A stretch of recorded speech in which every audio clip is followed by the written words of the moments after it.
Now, listen up. 3, 2, 1. It's showtime. That's great. This is ridiculous. 99.3 The Truth. You can't handle the truth right now. Ooh. That's the stupidest thing I ever heard. Let's do it. Hit it. It's time for Mac's World. And here we go. Everybody, let's get it started. Let's get it started. Call Mac 244-0077 or text 809-0993. It's showtime, everybody! Showtime! Exclusively on 99.3 The Truth. It's 7 minutes after 4 o'clock on the 9th day of August in the third millennium of Jesus Christ.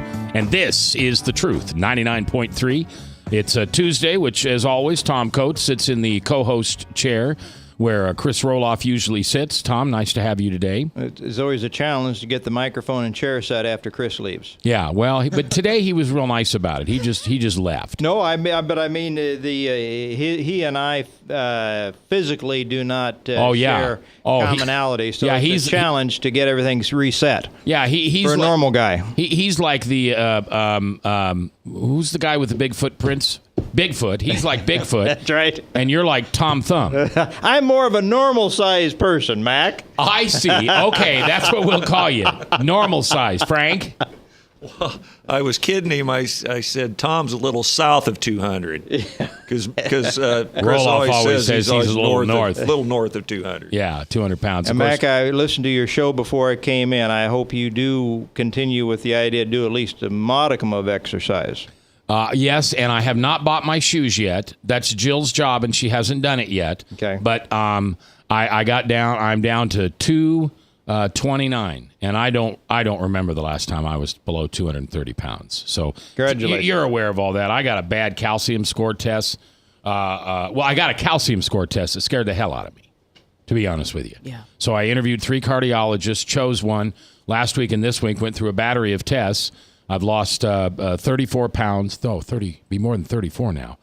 And all my vitals are down. And come to find out, my doctor called and said the calcium scoring had to be wrong, the test, because you've got very little blockage, if any.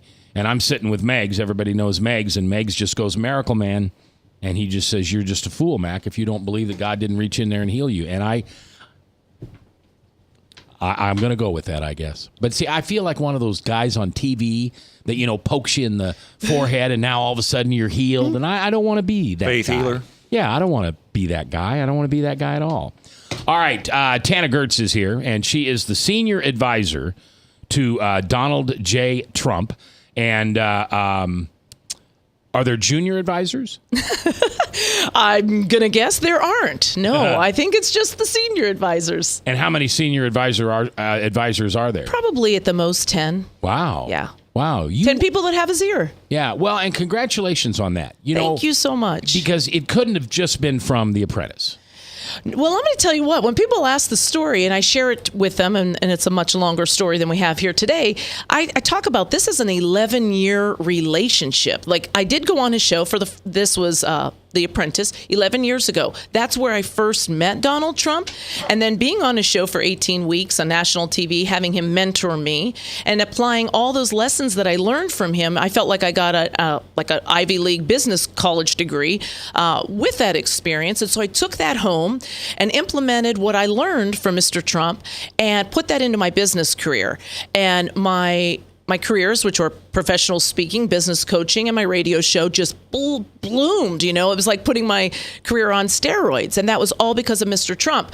But the relationship would have stopped there if I or he hadn't worked at it. So like any relationship, husband, wife, friends, you got to nurture that relationship. And so we nurtured our relationship for over 11 years to get to where I'm at today, where when the day he comes down the escalator, he's calling me saying, "I need you to help me become the next president of the United States." And I said, I'll put all of my 3 careers, 3 businesses on hold to do that for America. Yeah, absolutely. Now, is it too early to discuss where you might be or if you'll be in his administration in any place? And I don't mean to ask you a difficult question. Oh, no, not at all. Not at all. A lot of people have asked that. And I'm a big believer of I don't like to put the cart before the horse. Now, do I think Donald's going to win this? Absolutely. So that's not putting the cart before the horse. But that's, until he calls me and says, hey, Tana, I know you have 2 children at the University of Iowa. I know your husband's a meteorologist on KCCI. Do you want to uproot and move to Washington, D.C.? Until I get the call, then I'm not going to start speculating like what I'll do. The thing is I've been working for over a year and a half now on this. I've got 3 more months to go. So when it's all said and done, it'll be a year and a half of my life, of my family's life and sacrifice. So I would like that cherry on top, after we put the whipped cream and the hot fudge and the nuts, and there's that cherry. Go to Washington, D.C., because, girl, you earned it. But I'm not sure. I'm not sure if that's what I want. I'm not sure. So I don't want to say no to anything. Well, you would make, I imagine there's a lot of things you could do, but the one job that probably the only job I'd want in the White House would be press secretary. Oh, I know. You would be a killer press secretary. Well, thank you. I've heard that, but then I heard you also have to fib a lot, and I'm not a liar. I'm not a good liar. That's true. You do have to fib a lot. But really the reality of it all is I am in this for Donald Trump and for America. So it's really not to have a plush little job and my business title say, Pennsylvania Avenue, or my address and the business card say Pennsylvania Avenue, the White House. I'm in it for him, to get him elected. I feel like it's what I can do as an American. And I just don't know if I absolutely need that, because I am in it because I get to experience him every single time I'm with him. Like, I am backstage with Mr. Trump. But then when he becomes the president, there's a long list of people that I have to go through to get that time with him. And that's what I want. So if I can't get to him, I might not want it. Yeah, right. You have him right now. I have him. It would be a lot longer. It'd be a lot longer. And I'm a big believer. God will give me what's right, what's supposed to be for me and my family. God will never, ever put me down a path that isn't going to be a path of goodness. Right. So I have faith. Tana Gertz is here, senior advisor to Donald Trump. We're going to have Eric Branstad in here later. He's on the phone out there, and he is his Iowa campaign director. Yes, he is. All right. Yes. Tom Coates is here. And Frank, you have a question? Yes. We have text? Okay. In a normal election cycle, you generally know who your enemies are. I mean, obviously, the liberals always. But in this particular cycle, it seems to be the Republicans are out to torpedo and kind of stab Trump in the back. My question is, do you have an idea who seems to be fomenting these rumors about Trump just willingly dropping out of the race? Because I find it just absurd and ridiculous. Yeah, Trump isn't going to drop out of this race after he's got, over $55 million invested in it. I don't know where the rumors start. I do know this. There were 16 other very serious candidates, very smart, sophisticated, polished politicians. And they had their money that they were going all the way. And they had a lot of people giving them a lot of money that they were going all the way to the finish line. And they all got defeated. They all got destroyed, and they all fell by the wayside one at a time. So now all these people have to pick up the pieces and go, oh my gosh, like, what are we going to do with all that money that you invested in me and I didn't make it? So there's a lot of bitterness on the part of the politician. Now we think about the part of the supporter, or say the volunteers, or the people that are the candidates' diehard supporters, I guess. They're devastated. It's like a divorce that they didn't want. They're emotionally attached to, say, Ted Cruz, or say Marco Rubio. Those two did very well here. They're emotionally attached to this guy, and he's no longer in the race. So it's very hard for them to get behind the candidate that defeated their candidate.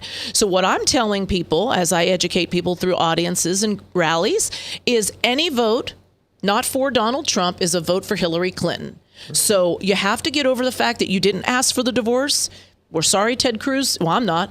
I'm not sorry Ted Cruz didn't make it, but, I'm sorry that your candidate didn't get in there, but that's what it is. And if you're a Republican, you've got to vote for Donald Trump. Well, something that bothers me, why they have two particular people on, in particular, Ana Navarro and Amanda Carpenter, Anna is obviously a staunch Bush supporter, and Amanda's a Ted Cruz supporter. Right. And they continue to put these people on CNN to analyze Trump, and they don't have a good thing to say about him. Tell me about it. I have to go up against these women once a week on the national news. I know they want to attack me and take me down, and I just say, hey, listen, here's the deal. Look at Mr. Trump's resume.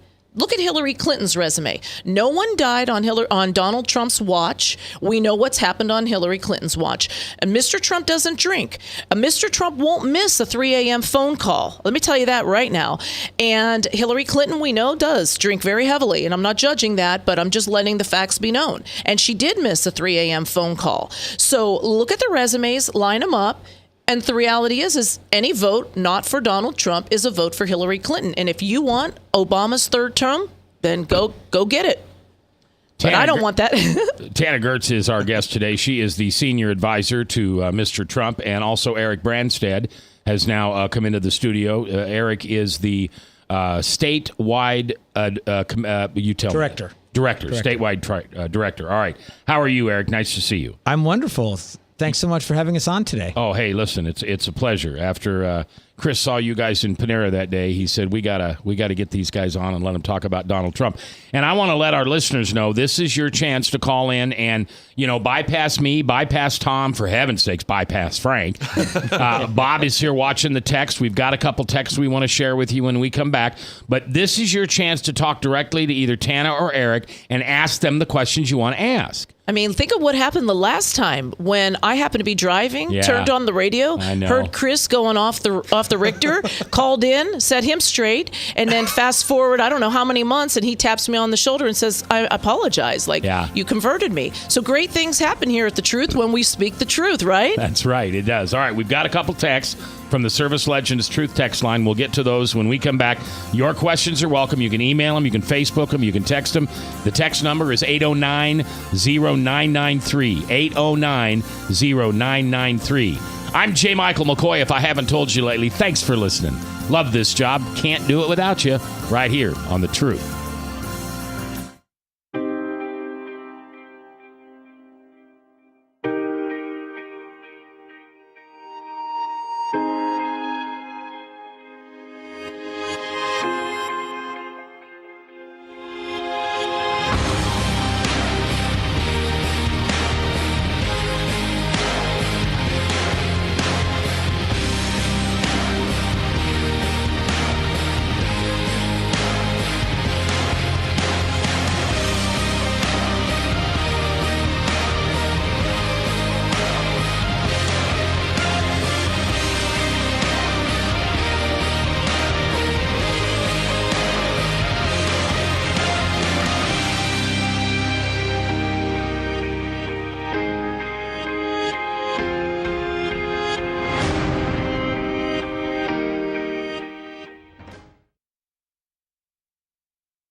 Credit cards are like grandkids. They love you, sometimes get out of control, and it's fun to get a new one. Who can stop them from piling on? Hi, I'm Tom Coates with Consumer Credit of Des Moines. At the end of the day, you can return the grandkids, but you're stuck paying off bad credit card debt. We'll help you put the fun back into using credit cards responsibly. Right, kids? Yeah! If you need help getting credit cards off your back, call Consumer Credit of Des Moines. Hi, my name is David Burrier, your Hope Coach. I host a live weekly talk show called I've Been There every Thursday afternoon at 5:30, right here on webcast1live.com, and on my weekly radio program Saturday mornings at 10 on Truth Network 99.3 FM. I interview common everyday people who have survived incredible life challenges and who testify to God's faithfulness in the midst of their storms. So join me as we bring a message of hope and encouragement. Everybody needs hope. I know, because I've been there. Hey everybody, I brought Northern Lights Pizza! And it's got Graziano sausage!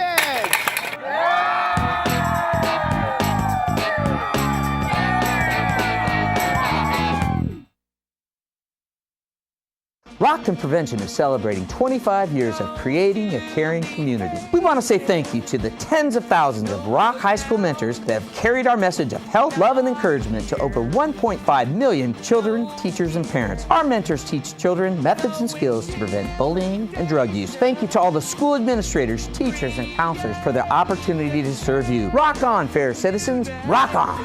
This is Pat McManus for Rockton Prevention, the Richard O. Jacobson Foundation, and this station. From the RE/MAX Real Estate Concept Studios, this is Webcast One Live.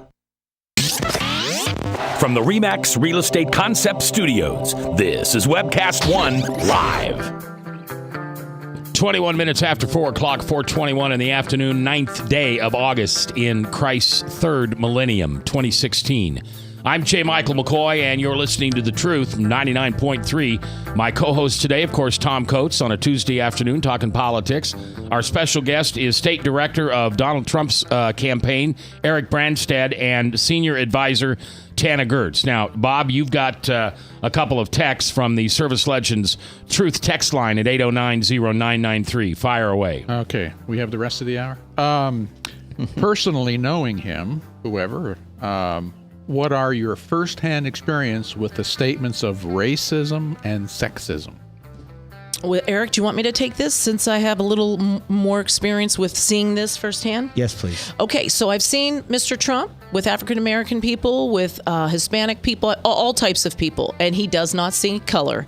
He doesn't see race. He doesn't see color. Mr. Trump is an actual lover of people, and I tell people that all the time, and people are like, what? First off, you can't live in New York and not love people, for starters, but I've seen him be very kind to all races, and he doesn't see color. So when people ask questions like that, I appreciate it because they want to be educated, but they have bought into what the media is showing. And the media is showing him as a racist, as a sexist, and all these other things, because that's kind of the playbook for how do you take someone down.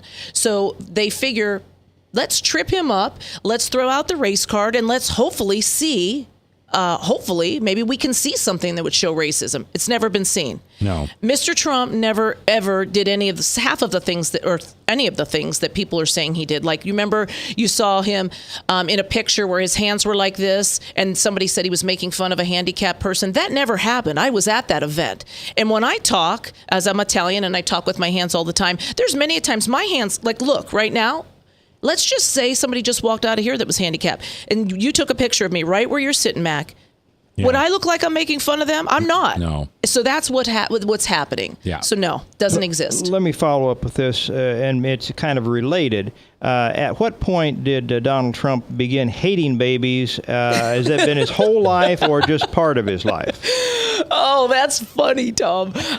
Yeah, that was such a joke, too. And I don't know, have you guys seen that the woman actually wrote a statement, and she wrote into the campaign, and now it's going viral, that I was there, I was the woman with the baby, he couldn't have been nicer, Secret Service couldn't have been nicer. Mr. Trump loves babies. I mean, for goodness sakes, he's got 5 kids. Of course he does. But see, this is the media narrative, and this is what we're talking about. I thought it was interesting, both of you, that recently, in the last day or two, the New York Times didn't deny the extreme bias of the media, rather sought to rationalize it and justify it, that they had a responsibility because they could see such a train wreck coming at the United States of America that they have an obligation to go out and, instead of reporting the news, attack one particular candidate. What's your thought on that? I mean, Eric, do you want to take this one? It really is too bad that it has been as skewed the way that the national media has pushed this. From coming from my perspective, having spent some one-on-one time with Mr. Trump, I've really seen how considerate a person he is, how professional a person he is. And certainly the family man that he is, all of these things that you hear as far as being a racist or sexist or a baby, not wanting babies at his events, they all could not be further from the truth. And it's important for each and every one of us to really look at the news and listen to the news that we're watching, and really being objective. And just like you said, coming from New York Times perspective, that wouldn't be a perspective that I would trust as being unbiased. We've got to get, and I'm glad he's raising $80 million last month, we've got to get some money raised, and so we can, because we can't expect the average American to get past what we're talking about. It's so subtle in some cases that they take it as fact. We've got to run some ads. I've seen some of the ads. I've seen one with Rudy Giuliani. I saw one with the widow of one of the slain Benghazi people. You guys have some tremendous ads in the can. There's no shortage of material. No, you are right about that. On this woman. From her intemperance. How dare she claim that Trump is intemperate when you look at how she handled the Benghazi affair? When you look at the Secret Service testimony about how she bangs one of them in the back of the head with a book, screams obscenities in the face, then turns around when a fundraiser is walking through and slaps the same guy on the back and say, "This is so-and-so, my favorite agent." Right. So that's the kind of real intemperate attitude, to say nothing of the possibility that the woman has some actual physical or mental disabilities that might preclude her. She's never going to release her medical records. Slick Willie Clinton never did in his 8 years after people wanted to see it for, I think, obvious reasons. Right. She's not going to release hers either. What do you have to say on her situation? Well, that's really interesting because Eric and I, we get to meet with a lot of the law enforcement here, putting these events on in Iowa. And I've had a lot of one-on-one time with a lot of law enforcement that said, Tana, I've got actual facts and proofs. I'll go on the air. I will talk about this. She has a violent temper. Des Moines police officers. And they've given me their names. They've said, feel free to bring us on the air anytime. I'll talk about it. She's violent. She's broken televisions. She drinks unbelievable. There are people coming and going in her rooms. And it's not Bill Clinton, really strange things. And it's happening right here in our city. I had a female law enforcement officer tell me that Hillary Clinton told her, "Go hide in the bush. I don't want to see the whites of your eyes." And I said, wait a minute, let me make sure I heard this correct. She said, my sergeant came out to me and said, Hillary's coming out soon. She's asking all of you people who are supposed to be guarding her to go hide in the bushes because she doesn't want to see any law enforcement. And you don't have to be a psychologist to put this all together, but my assessment of that is she's guilty, and law enforcement knows how to sniff out a crook. Right? They know how to sniff out a bad guy. Crooked Hillary. I get where Trump comes from now, but so these are facts that it's like, what? This is happening in our city. And it's shocking to me. And if had Mr. Trump not opened it up to, this is that kind of a person that is actually going to run for president, we would have never known how dangerous she really is. I listen to Pat Goodell and Doug Schoen occasionally on Fox News, and they're both Democratic pollsters. And Pat in particular says that there's an upper Midwestern industrial state, not Ohio, that he's done a lot of polling in, and he said it's going to send shockwaves through both parties if this state flips for Trump. I don't know if you're comfortable talking about your own inside polling, but Pat says in particular that Hillary is just hemorrhaging support among blue-collar working class all over Pennsylvania, Ohio, Wisconsin, Michigan, all over. Can you speak to that inside polling, or what would be your comments about that? Well, certainly we have seen in Eastern Iowa Eastern Iowa as an example, which is, I guess, considered a Democrat stronghold in presidential politics in Iowa, is Eastern Iowa. Well, what we have seen, we just did an event with Mr. Trump in Davenport the Thursday before last, followed by Cedar Rapids. First of all, these events sold out. My dad came in and spoke, in the pre-program prior to. He had never seen a crowd or energy or passion like he saw. This is not your typical, Republican, event here. He felt like a rock star at a rock concert, and with passion. And these folks are dressed in red, white, and blue, and they have "Make America Great" hats on, and they are out there because now there's a new pride. There's a candidate that's bringing back American pride and bringing back American jobs. Right. And what we have seen in Eastern Iowa, and I think we can relate that to Pennsylvania and Michigan and other spots where we're seeing our polling go up, and these are now known on our campaign as steel states, in which we can turn from blue to red. But what we saw in Eastern Iowa as an example is we saw these manufacturing towns, we saw these blue-collar jobs, we saw these people passionate for Mr. Trump and where his message is resonating. Today's guest is Tana Gertz, senior advisor to Donald Trump, and Eric Branstad, the state of Iowa director, right? Correct. I don't want to say Iowa State director because then we'll make you a cyclone. That's not good. Bob, we've got the Service Legends Truth Text Talk line at 809-0993. Give us a couple more texts. All right, I have a question here. I am a member of the clergy, and I have seen nothing in Donald Trump that convinces me he knows or cares anything about the gospel of Jesus Christ. How can I become convinced that he will lead America in a direction I want to go?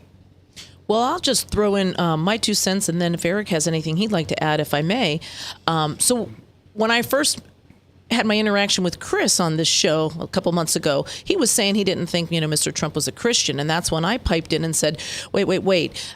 Just because Mr. Trump maybe can't quote scriptures verbatim in the Bible where they're located, I know this man. I've seen him for 11 years be kind, show love, show compassion, show all those things that are Christ-like in the Bible that I try to strive to be every single day. I've seen him do that in spades, not just raising billions of dollars, not billions, maybe in the course of 12 Celebrity Apprentice seasons, but let's just say for purposes of not exaggerating, over $30 million for various charities, not to mention the $5.5 million that he raised for our veterans. But the generosity, to whom much is given, much is expected. He follows that and believes that. He has compassion for people. There's numerous people that I could name where he is actually housing them free of charge for, it's been over 5 years, for somebody that's struggling, that's lost her parents, etc. I mean, the list goes on and on. So I come from a perspective of I know the man, and he's Christ-like in the way he shares love and gets his message out. I don't believe in being hypocritical and saying, you can maybe somebody listening right now can quote me every gospel, scripture and every gospel in the Bible, but they've never done one nice thing for their neighbor, or they don't have a good heart. To me, that's a hypocritical person. So I come from a place of, do your actions show that you're Christ-like? If they do, then I want to follow somebody like you because you're a good representation of what a Christian is. That's my opinion. Tana, let me pipe in here. I met years ago Dr. James Dobson, did his radio show out in Colorado back in 1998. Have a lot of respect for the man, Focus on the Family founder. He came out recently and said after meeting with Donald Trump that he feels like he is a baby Christian, which was a strong endorsement from somebody like Dr. James Dobson. Yes. You're probably both somewhat familiar with that, but I would pipe that in as somebody that has met with him and comes from a strong background in regards to discerning these kind of things. So I felt much better after hearing that. Well, that's good. Thank you for sharing that. I did not know that message. Okay, one more text while we're here. Yeah, does Trump support helping reformed felons get their rights back? As a matter of fact, I know he does. We had someone at a rally that was, actually, you were there, Eric, but we were speaking to Jamie about this, another staffer. But Mr. Trump does. He believes in second chances, and I really like that. I like somebody who does believe in second chances and has the heart of forgiveness, which is another Christ-like trait. But he does. He thinks that he's actually told people where they need to go to get their record cleared so that they can apply to be able to vote if they have a good record. All right, my guest today is Tana Gertz, senior advisor to Donald J. Trump, and Eric Branstad, who's his Iowa State director. Tom Coates is here. The Service Legends Truth text line is open at 809-0993. It's your voice.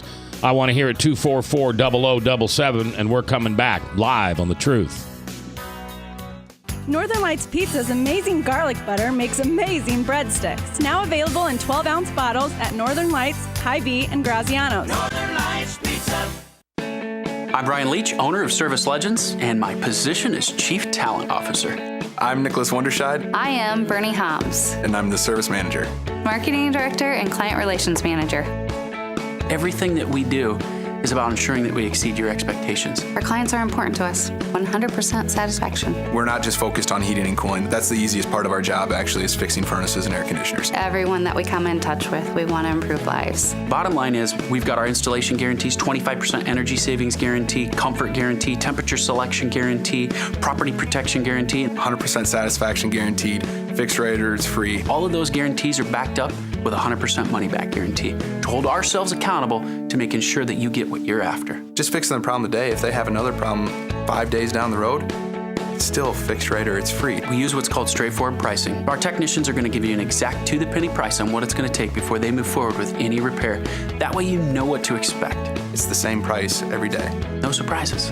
If you get off work at 5 o'clock in the afternoon, you come home, you realize that, oh, my furnace is broken. Now you need to call somebody out that night. You shouldn't have to pay more for that. We're guaranteeing service 24/7. We run afternoons, evenings, nights, weekends. We're staffed to work that. Phone rings at 3 in the morning. You'll get one of our representatives answering the phone every time. We're not sending you out to Timbuktu in some call center. It's our Service Legend team members, our mission control team. I'll take a call anytime. And then they answer the phones the same way during the day as they do at night. It's a great day at your service company. How can we make you smile? That's the only way to provide true 24-hour service. When you're able to let somebody actually live in their home safely when they weren't able to do that before, where they don't have to stay up at night and worry about, is the heat going to come back on? Are we going to freeze the pipes? Is the baby in the room next door going to be sick because they got too cold? When you're able to help somebody overcome challenges like that, that's impacting a life. That makes a difference. I get goosebumps thinking about it. I love the team. I love the people that I work with. We have fun, but we work hard. I call them my ambassadors of legendary service. If you can just envision what that is, that's who we're sending to your home. They literally will call in, pick up the phone and call and say, hey, I want to talk to your manager. And I get on the phone, they're like, that technician that was at my house was the greatest technician ever. That's cool to me. We want to brighten people's days. Every person that we have going into the house has gone through an extensive background check. Drug testing, we have a very thorough interview process that 1 out of 140 people make it through. If we promise you something, that's what you're going to get, no matter what. We're here when you need us to protect the safety and comfort of your family. If you're not happy, we're gonna make it right. If we're willing to put 100% money back guarantee on what we do, what type of work do you think we do? Give us a call. We're there for you 24/7, 365 days a year. Enough said. From the RE/MAX Real Estate Concept Studios, this is Webcast One Live. All right, 4:38, 22 before the top of the hour. Top of the hour, Hank, the Bible Answer Man at 1-888-ASK-HANK. My guest today, Tom Coates, is my co-host, and then my guests are Eric Branstad, the state director for the campaign for Donald Trump, and Tana Gertz, who is a senior advisor, not just with the state of Iowa, but across the land. And you have no more texts right now. Is that right, Bob? No more texts. Okay. Correct. And so you have a piece of audio you want to run, Tom. Absolutely. It comes from a House subcommittee hearing recently where the chairman expresses understandable outrage at an issue that we're on about. It actually runs 3 minutes, but I think the first 90 seconds will get the idea across, and then you guys can react to it. Okay? All right, go ahead, Jeb.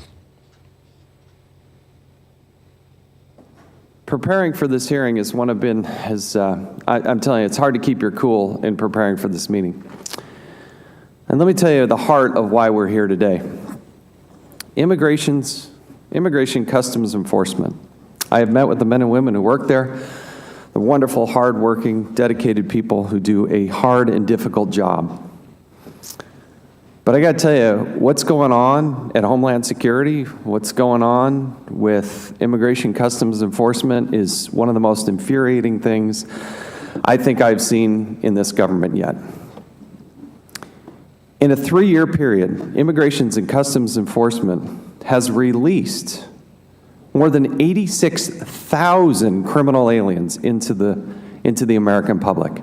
These are people that were here illegally, got caught committing a crime, were convicted of that crime, and then instead of deporting them, they were just released back out in the United States of America. All told, they had more than 231,000 crimes that they were convicted of. 86,000 of these people. In 2015, 196 of these people were convicted of homicide, and ICE released them back into the public rather than deporting them. 124 of those that were released between fiscal year 2010 and 2015 went on to commit homicide.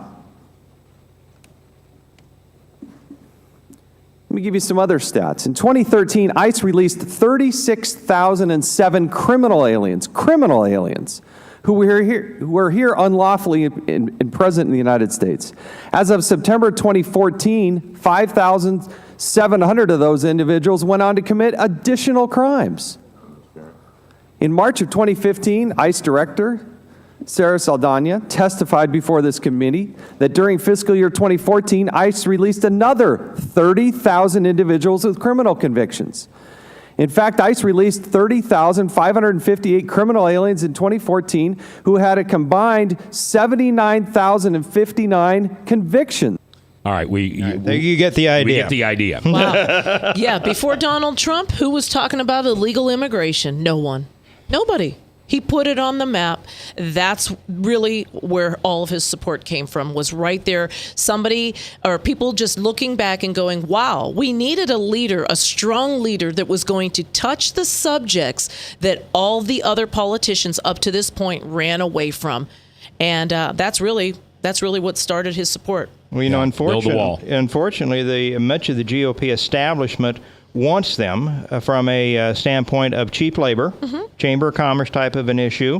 And, of course, the Democrats, I said the Democrats would be down there with guns if 70 to 80% of those streaming across the border were not predisposed to vote when they can for the Republicans. Absolutely. Instead, it's a recruiting voting tool for the Democrats, and they're smarter long term because they understand that as they allow them and hundreds of thousands of Muslims coming in from places that cannot be vetted, which is a separate issue. Oh, absolutely. And 70 to 80% of them are predisposed once they get a chance to vote for the Democrat. Yeah. No. So from a recruitment standpoint, the Democrats are smarter than the Republicans, and to leave those borders open and to let them all come in. Let them come in and get that free education that Bernie was, endorsing it. All that college is going to be for free, Come on in. You don't have to work for your living. We're going to give it to you all for free. No, that's not what it's going to be like under a Donald Trump administration. It's your voice I want to hear today. If you want to call in and ask Eric or Tana anything, it's 515-244-0077. We do have another text from the Service Legends Truth text line at 809-0993. Yeah, and I think, Tana, you had touched on this earlier, but the question here is Trump has a history of belittling people during his speeches, in particular people who are or have mental disorders, and people who seem to be different than himself. How do you reconcile that? It's all media fabrication. Unless this person was at a rally and can explain it, I'll bet $100 right now that this person that wrote in has never been to a Trump rally. Because you've been to a Trump rally, you would never ask the question. So let's just assume that they hadn't been there. That's false. That is not accurate. He actually builds people up. He'll look at someone from across the room and make them feel like they are the only person standing and that they are a superstar. He'll point to a wounded warrior and say, Tiana, get his contact information because I want to get him an elevator in his home because there's no way his little frail wife can get him up and down the stairs anymore. That's what Mr. Trump does at a rally. He doesn't point out people with disabilities. He'll see somebody laying on the floor, a veteran with their service dog, and say, Tiana or Eric, go get that man a chair, please. I can't stand to see a veteran sitting on our floor. Well, and you had I don't remember the gentleman's name, but you had one of those veterans call in that lived here. That is correct. Todd Landon. That is the gentleman I'm speaking about. Actually, I had the opportunity to introduce Eric to April, his lovely wife, just yesterday. Was it yesterday? Yeah, just yesterday. Yeah, last night. And she was telling him, Eric, the story, and just said, Mr. Trump is still in touch with us. And he actually got the VA to move and do stuff. It was taking me years to get somewhere, and Donald Trump got the VA to take my husband and get my husband the care that he needs. And so it's just amazing. The stories are so amazing. And I just want to make a comment on the whole media thing that Tana says, because I'm part of that media. I've been a journalist all my life. We are not in a time in America in which journalism standards have any integrity. I'm sorry. If I'm a part of that, I apologize. I don't think I am. You're not. You're Okay. not, because you're fair. Well, people have to understand that these things that they're believing that they see on TV or on Facebook or wherever it is, they're like creating a commercial, but they put a news stamp on it, and you're a trusting enough person that you think it could be true. You're not naive. You're not gullible. You're trusting. That's what we Iowans are. Or however could it be that they don't want to do the work? Like, I don't want to say lazy. That's the wrong word. But it's easier for someone to tell you to what to believe. It's easier for me to tell you how to keep your cholesterol down than you actually doing the work. So people are like, gosh, I'll buy into that because that's easy. Then I don't have to turn my brain on. Man, I'm tired. Yeah. I want to come home from work. I want to put my feet up and I want to eat Domino's. Like, I don't want to have to do the homework of who I'm supposed to vote for. Well, and I'm guilty of this too. I mean, I see stuff that's put out about Hillary or whoever it is, and I just want to run down that road that, oh, well, it's got to be true. That comes from CBS. It's got to be true. It's happening on both sides. I'm not just pointing a finger at the left. I'm pointing a finger at journalism, the media. Tana's exactly right. We've gotten lazy, and we trust too easily. So anyway, just that point. Do we have another text we want to read? Not yet? But they're trusting too easy, but the people that they're trusting aren't the experts in the field. It's one thing to trust your doctor. They went to school to learn how to diagnose you and your body. You think you're going to turn on the news and they're going to be honest and fair. They're not. Because 95% of the people in a newsroom are a Democrat. Nobody knew that. Right. Most of the people that are Republicans in the newsroom are like my husband, a meteorologist, a scientist. There are not many people that are neutral. So I would say get your information from the actual source. Go see a Donald Trump rally. See what you learn. Go experience Governor Mike Pence. Yeah, when the Des Moines Register has asked me to write op-eds here for the next year, and when I went down to the newsroom, brand new newsroom, really cool, but it was obvious I was an alien in that room. Oh, absolutely. And it wasn't because I was a Christian, it's because I'm a conservative. Yeah, it's usually because we're Christians, right? Yeah. They're like, oh no, here comes the here comes the Bible thumper. beaters. Yeah, right. All right. We are going to take a break. When we come back, we're just going to have 8 minutes. So if you've got a question on the text line, get it in. If you've got a question on the phone, call it in. 515-244-0077. J. Michael McCoy, live here in Mac's World on The Truth, powered by WebcastOneLive.com. From the RE/MAX Real Estate Concept Studios, this is Webcast One Live. Credit cards are like grandkids. They love you, sometimes get out of control, and it's fun to get a new one. Who can stop them from piling on? Hi, I'm Tom Coates with Consumer Credit of Des Moines. At the end of the day, you can return the grandkids, but you're stuck paying off bad credit card debt. We'll help you put the fun back into using credit cards responsibly. Right, kids? Yeah! If you need help getting credit cards off your back, call Consumer Credit of Des Moines. Rockton Prevention is celebrating 25 years of creating a caring community. We want to say thank you to the tens of thousands of Rock High School mentors that have carried our message of health, love, and encouragement to over 1.5 million children, teachers, and parents. Our mentors teach children methods and skills to prevent bullying and drug use. Thank you to all the school administrators, teachers, and counselors for their opportunity to serve you. Rock on, fair citizens. Rock on. This is Pat McManus for Rockton Prevention, the Richard O. Jacobson Foundation, and this station. Northern Lights Pizza, your home of the tasty crust. Our garlic butter sauce now available in 12-ounce bottles at Northern Lights, Hy-Vee, and Graziano's. Northern Lights Pizza. Hi, my name is David Burrier, your Hope Coach. I host a live weekly talk show called I've Been There every Thursday afternoon at 5:30, right here on WebcastOneLive.com, and on my weekly radio program Saturday mornings at 10 on Truth Network 99.3 FM. I interview common everyday people who have survived incredible life challenges and who testify to God's faithfulness in the midst of their storms. So join me as we bring a message of hope and encouragement. Everybody needs hope. I know, because I've been there. From the RE/MAX Real Estate Concept Studios, this is Webcast One Live. From the RE/MAX Real Estate Concept Studios, this is Webcast One Live. All right, 10 before the top of the hour, I want a question here from Dan on my text. So my question is, if Trump is so warm and fuzzy in real life, why won't he calm down the shenanigans from the soapbox? I'm going to vote for the guy, but things he says, quite frankly, offend and embarrass me, which is why I haven't been more vocal about my support.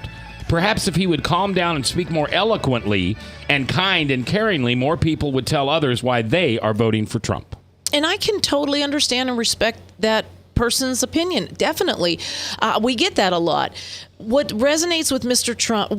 Trump's support and people that are voting for him is that he is so different, and that he's a man's man. He speaks his mind in the way he wants to say it. He doesn't sugarcoat it.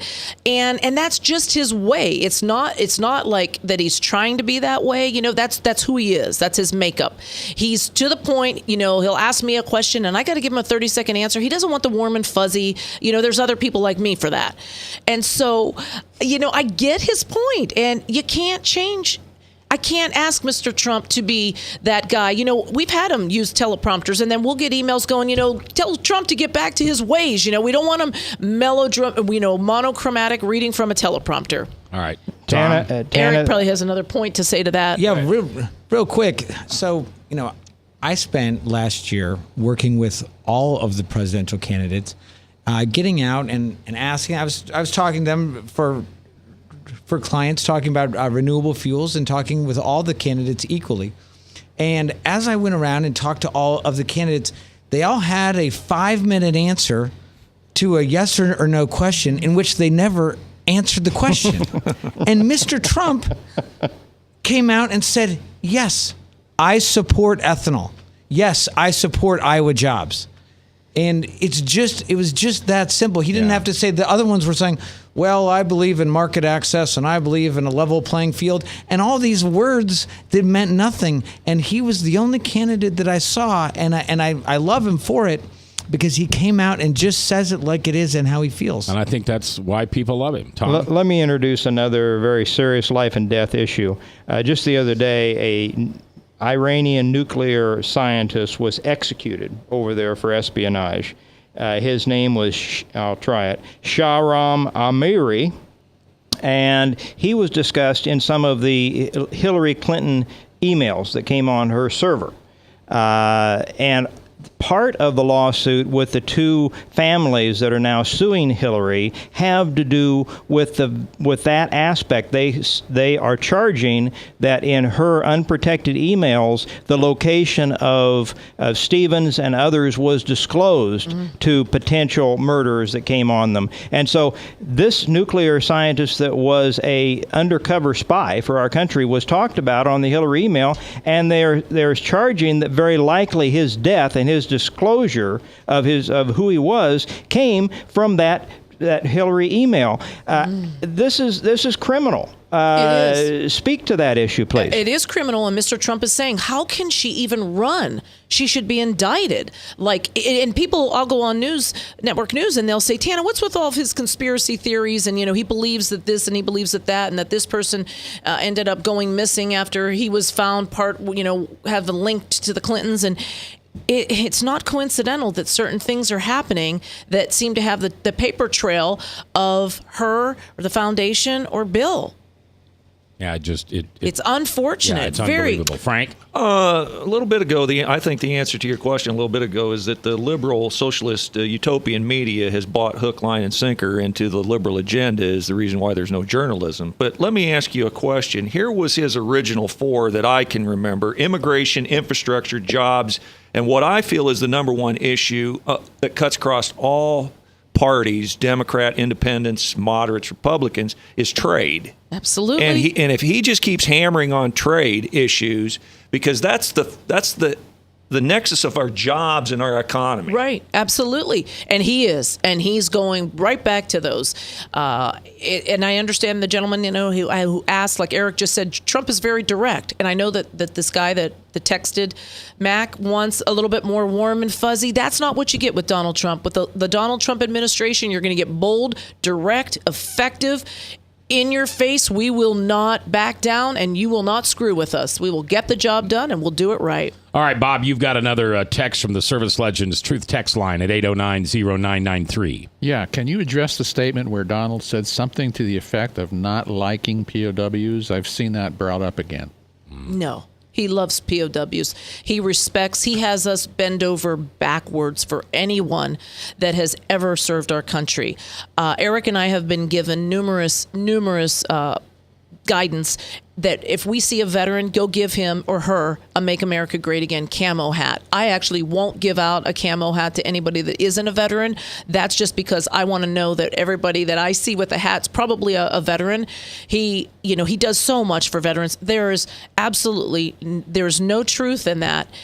He loves anyone that's served for this country, served this country. One day on the telephone, you and I were talking because we thought we were going to have Donald on the phone. Mm-hmm. And you told me to ask him his favorite restaurant. I did. You remember the answer? I do remember. Actually, Eric and I were just on his plane, and the flight attendant asked us if we'd like dinner, and we said, of course. And she goes, your choices are Big Mac, filet of fish, or quarter pounder. And Eric, because I told Eric this, and he's like, Tana, seriously, we're having Big Macs with Donald Trump. Remember? I have never had a Big Mac before, but I did that day, and I did enjoy it. I will tell you that. There you With go. French fries and a Diet Coke. It was amazing. And he was just sitting there eating them it's his favorite food. Yes. Yeah, he loves to go to McDonald's. He loves McDonald's. All right. So, Eric, answer me this. Why do you think he's in question in the state of Iowa? It seems that both sides are saying this is going to be a swing state, and obviously we've gotten many visits from both presidential candidates and vice presidential candidates. Why has Iowa become so undecided? Iowa has always been a battleground state, and certainly I worked for the Bush Cheney campaign, going back to 2004. And what we've got, and the polls that we've seen, even a poll out today, there's one that showed us -2, one that showed us +2. I think today's -4. We are a battleground state, and for a Republican presidential candidate, we were red in '84, Reagan '84, in Bush 2004. I believe we are going to be red this year because we've got a passion and an energy and a new voting bloc that Iowa's never seen before. Okay. And that's going to come together to bring Iowa red again in 2016. Okay, good. Well, Tana, thank you very much for being here. As always, I love you. Nice to see you here. Thank you. Eric, thank you very much for being here. Very, very wonderful on the air. You're welcome back anytime. Thank you. I appreciate it. Frank, never mind. Bob, thanks for running the Service Legends Truth text line. As always, Tom, you're such a good co-host on Tuesdays. I wish we had more time for Yes, you guys were great. Thanks for having us. Thank you. Well, Tom's here every Tuesday. We've kind of been doing this for 11 years now. Yeah, Wow. going back to your 98.3 days. Yeah. With Bradshaw even. Oh, Frank and Bradshaw, both those names just drive me crazy. Oh, I remember Bradshaw. Remember Yes, Bradshaw? I remember The Bradshaw. good news is he's no longer living in his mother's basement. Good. He's got his own apartment in West Des Moines now. Good for him. Yes. He deserves it. We filled in for Jan Michelson a couple times. Chris and I did. He's doing really good, though. Good. All right, as always, I will bid you adieu at the end of the show by just asking you to do me a favor. Tonight, go home. Think about that resentment you have against that person. Tonight, forgive them. Because as you forgive, you'll be forgiven. I'll see you at Hope.